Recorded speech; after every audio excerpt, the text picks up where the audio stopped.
These are our top stories. President Obama will announce on Monday what he says is the most important step America has ever taken to combat climate change. The proposals to cut greenhouse gas emissions go further than had been expected, but the plans face furious opposition from the president's political opponents and from energy companies. From Washington, here's our correspondent Tom Bateman. The US Secretary of State John Kerry is visiting Egypt as Washington seeks to bolster its longtime ally in the face of the rising threat from the so-called Islamic State group. Mr. Kerry paid tribute to Cairo's role in combating extremists, but he also warned that neglecting human rights risked alienating young people and driving them into the arms of militants. Malaysia has asked islands in the Indian Ocean to be on the lookout for more possible debris after a wing part suspected from being from the missing Malaysia flight MH370 came ashore. The Malaysia Airlines plane vanished last year with 239 people on board. Our correspondent Karen Allen reports now from Réunion, where the wreckage washed up. A teenager who was attacked at a gay pride march in Jerusalem last week has died from her injuries. The girl and 5 other people were stabbed by an ultra-Orthodox Jewish man as they took part in Thursday's parade. The Prime Minister, Benjamin Netanyahu, called the suspected attacker despicable. Katerina Moe reports. She was described as the queen of British show business. The much-loved singer and entertainer Cilla Black has died at the age of 72 at her home in Spain. In a lengthy career, she moved from recording artist to television superstar, becoming one of the most popular figures in light entertainment. Our arts correspondent, David Silito, looks back at the life and achievements of Cilla Black. Cilla Black, who's died at the age of 72. Please do stay with us here on BBC News. Still to come.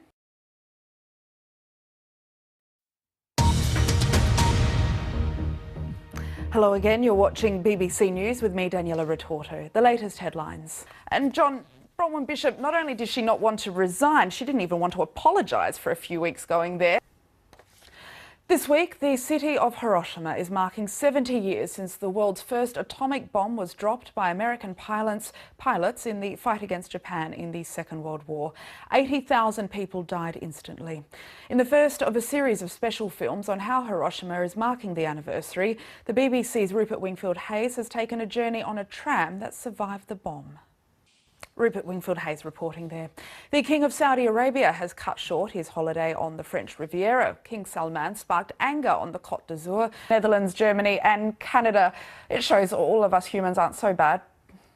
Fantastic story, and thank you very much for explaining to us Hitchbot, and I hope you do well in your recreation of him. Thanks very much, Frauke Zeller, there for us in Toronto. And that's it from us for this edition of BBC News. You can get in touch with me on Twitter at Daniela Retorto. We'll see you again very soon. Bye-bye.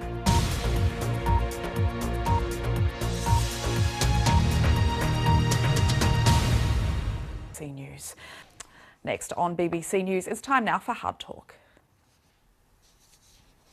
Hello and welcome to BBC News, broadcasting at home and around the globe. I'm Daniela Retorto. Our top stories.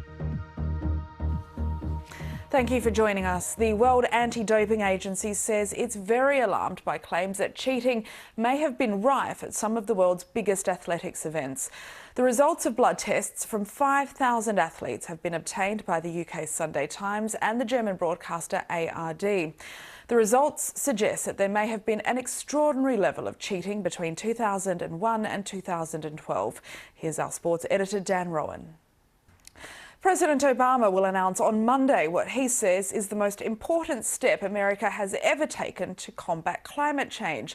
The proposals to cut greenhouse gas emissions go further than had been expected. But the plans face furious opposition from the president's political opponents and from energy companies. From Washington, here's our correspondent Tom Bateman.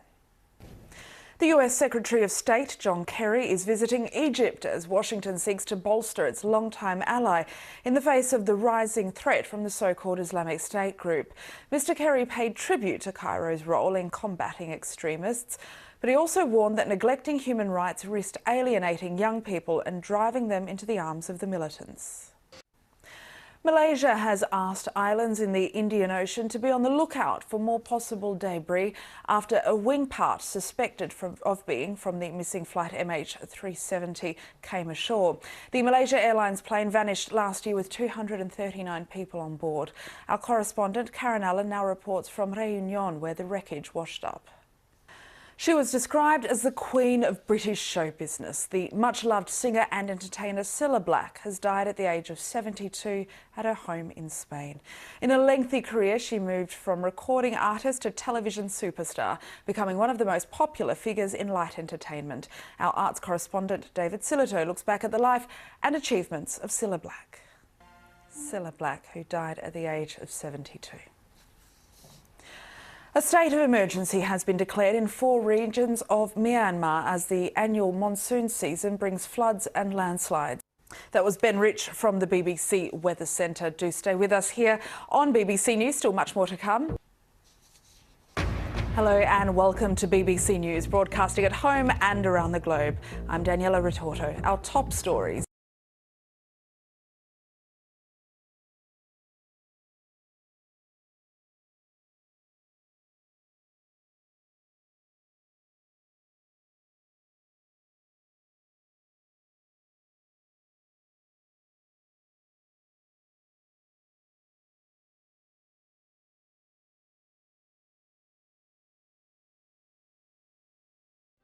I'm Babita Sharma in London.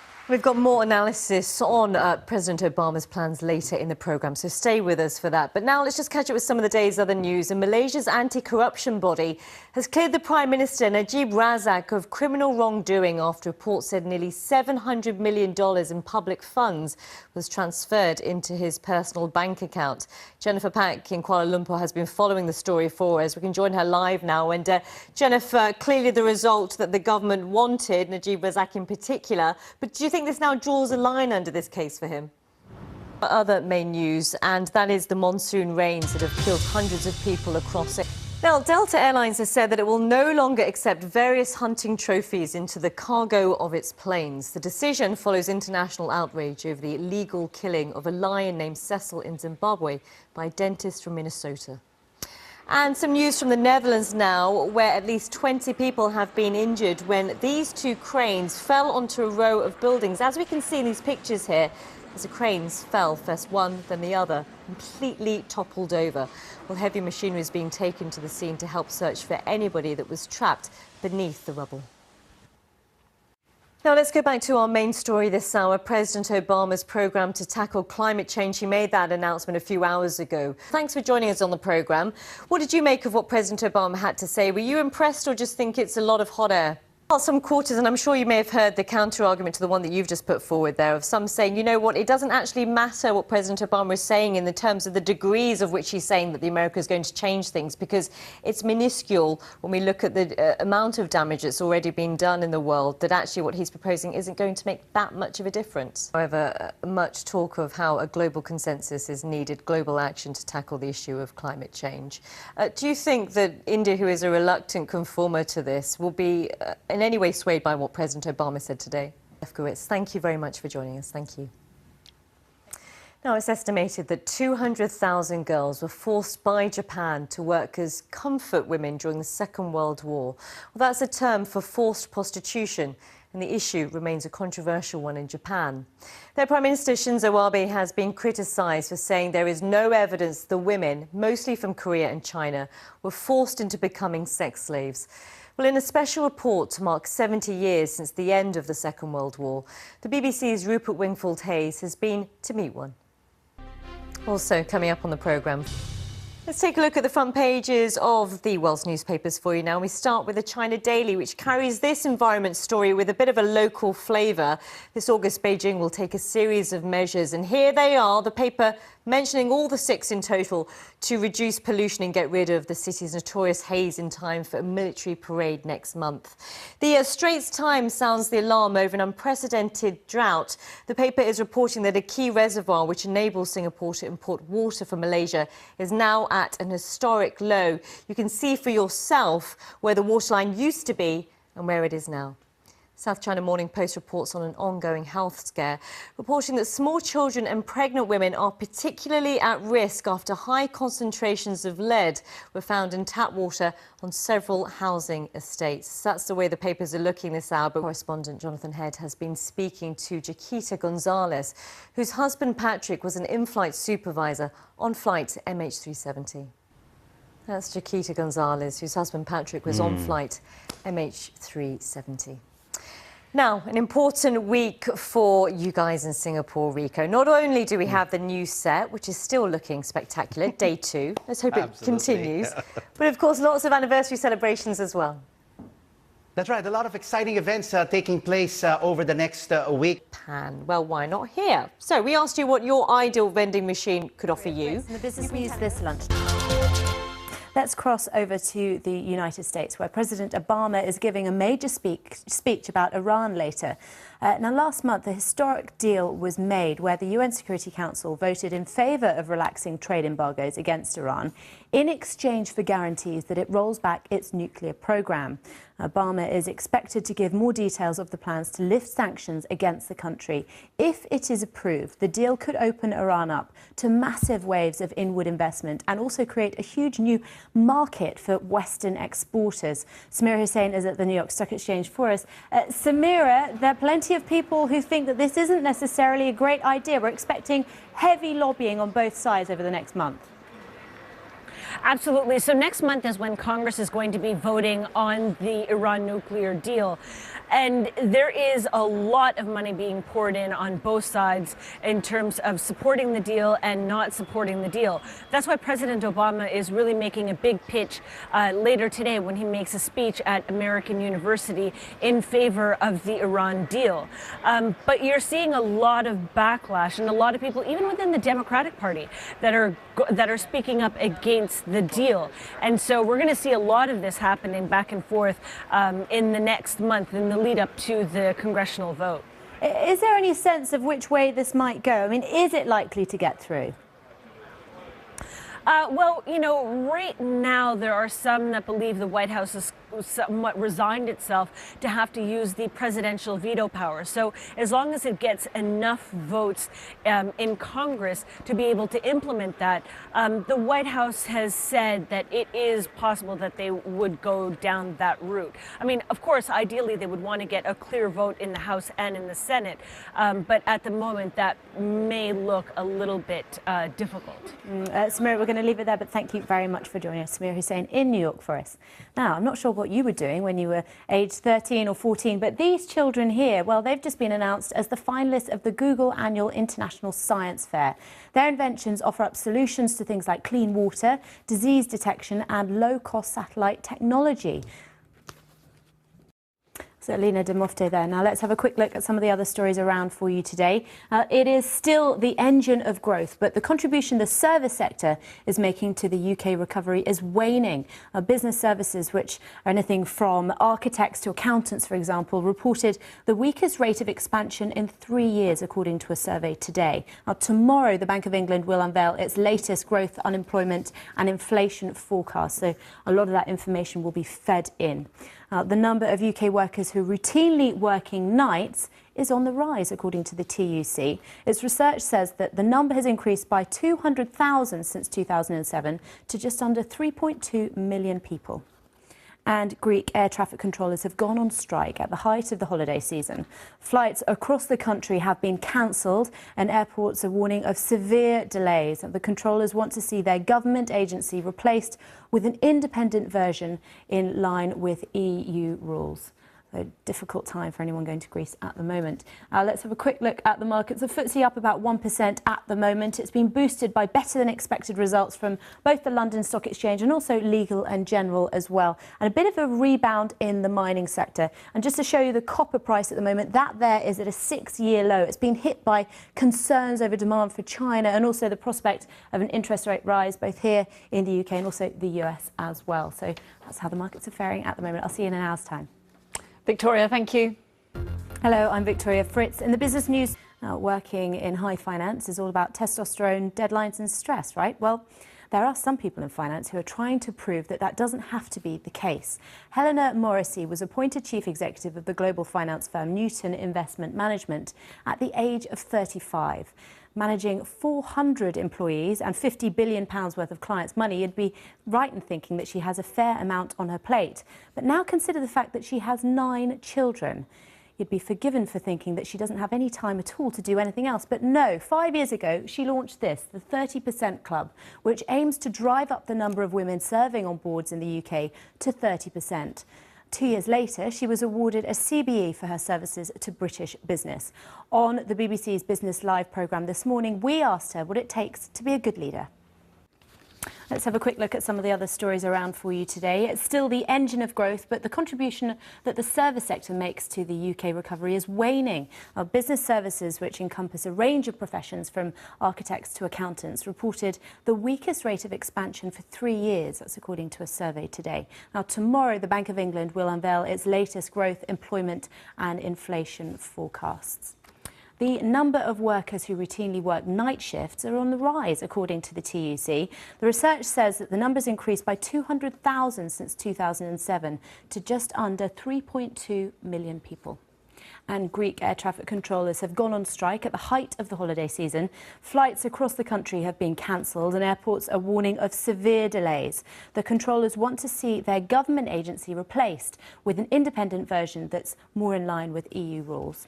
Let's check in with the market, see what's going on at the moment. The FTSE is up 45 points at the moment. It's been boosted by better than expected earnings really from London Stock Exchange and also from Legal and General today. Now, both of them doing really rather well. And we've had a little bit of a rebound in the mining sector, but it is coming off real lows. If you look at the copper price, for example, that is at a 6-year low at the moment, hit by concerns over demand coming from China and also the prospect of interest rate rises in the world's biggest economy, the US. I'm going to have more on all those numbers in an hour's time, so I'll see you then. Heard it, but yeah. Thank you very much indeed. Yeah, we're big in debate about Helena Morrissey there, you see. So a bit joining me now to speak about all of this is Bronwyn Curtis, the chair of the Society of Business Economists. She joins us in our newsroom. Thank you very much for coming in, Bronwyn. Let's start with Legal in General. How is it that a company like this is able to deliver such good news, such good profits, and obviously investors are liking what they're hearing? The share's up 2.5% today, given how much harder it is for them to make money in the UK market? Well, they've increased their dividend as well, as did the London Stock Exchange that you were just talking about. So that's given a boost to investors. But of course, they have all this new regulatory change coming, and that will impact their businesses. But they've been changing their businesses. At L&G, instead of individual annuities, they've been looking to take on the risks of, you know, big corporate pension schemes, the bulk annuity market as it's called. So they take on the risk of those pensioners that are already being paid out. They take on a bulk of assets and they get a premium for that. And they're looking for more of that business because they see that as a better business line. They've also increased their assets under management. So they are fundamentally changing the way in which the business is operating. Let's move on and talk on a little bit about the mining industry and what's going on there. We've seen huge falls in recent days when it comes to the miners. That has been depressing the value of the FTSE because many of the UK miners are actually here. They're listed in this country, although their operations are clearly elsewhere. But we've seen a little bit of a rally today when it comes to the mining stocks. BHP up about 3%. What is this about? Is this that fears of China are being forgotten, or is it that these shares are now undervalued? Well, a little bit of bottom fishing. Markets never. I could call it a dead cat bounce, is what we usually call it. You know, you hit the bottom, then it bounces up a bit. But it's always hard to tell. You know, when they come down so much, there are people out there looking for value, and there will be some investors think there is value at these levels. Of course, the China story is not over, and of course, if the US looks like they're going to raise rates and that story comes back again, that also we could see the miners on the slide again. And let's talk about the London Stock Exchange. There's some very bullish comments coming out from Xavier Rollet today, the chief executive. He was on the programme at 11:45. He was saying that he thinks that the UK economy is going to have the fastest growth of all the G7 countries. He says that there's a lot of growth when it comes to UK companies. How is it that the London Stock Exchange is able to make money from the companies that are listed on the exchange? Well, they have a variety of businesses, of course. They don't just own, it's not just the London Stock Exchange, it's Borsa Italiano. They also have an index business. Now, they bought Frank Russell in the US because they want to expand in the US, and they have a lot of indices. The Russell 2000 is the small cap index that a lot of people know about, but that's one of the reasons that they have made a big step up in profits this time, because buying Frank Russell has helped their business. So looking at indexes as well as exchanges, I would say. We're going to leave it there. Thank you very much. Really interesting comments from Bronwyn Curtis there. Now, the US markets are faring well. They're breaking a 3-day slump over there. Positive raft of data coming out. Time Warner, for example, is making more money out of Batman and Mortal Kombat video games. Now, tomorrow is what the currency traders are already calling Super Thursday. The Bank of England is going to be the first big central bank to combine the release of the minutes from its rate-setting meetings with a set-piece document that influences its policy. For traders, that probably means a lot of volatility for the value of the sterling. There's going to be a lot of information, forecasts on economic growth, inflation and the jobs market, as well as the latest decision on interest rates. But don't worry, I'm going to be at the Bank of England tomorrow from midday to help you work through it. So I'll see you then. Thanks, Victoria. See you later.